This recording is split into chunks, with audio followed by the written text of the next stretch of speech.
Stone Age didn't fade to dust, the rocks were still in place. It ended when imagination looked matter in the face.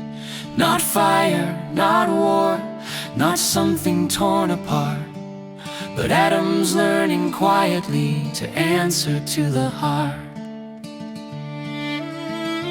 Every age begins in silence, in a furnace glow at night, in a workshop full of questions under laboratory light. A different way of shaping nature, a different way to see. We change the world around us, and it changes what will be. We rearrange the atoms, and they rearrange us too.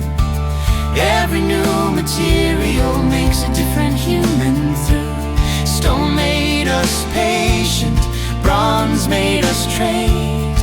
Steel built the cities where industry stayed. Silicon taught us to think in code and light.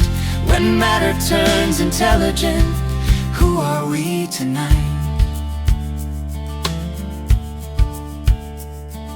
Stone required steady hands and strength that would endure.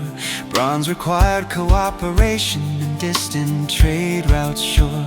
Steel demanded factories, stood beyond the land. Silicon asked abstraction, logic without a hand. Each element we mastered reflected who we were.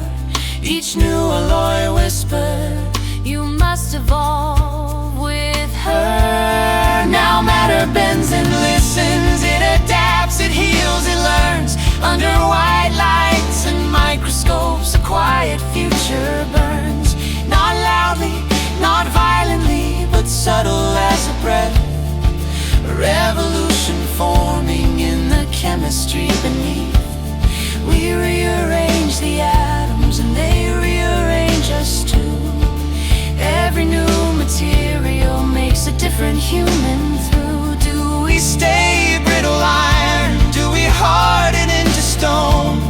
Or rise like woven carbon, flexible, unknown? If matter grows adaptive, light responsive, free, the question of the next stage may not be what, but we.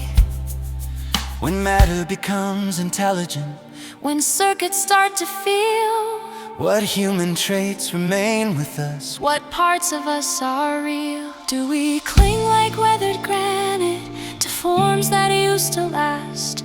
Or thin like sheets of graphene, stronger than the past? Because every revolution begins inside a lab, but it finishes in the human heart, in the choices that we have.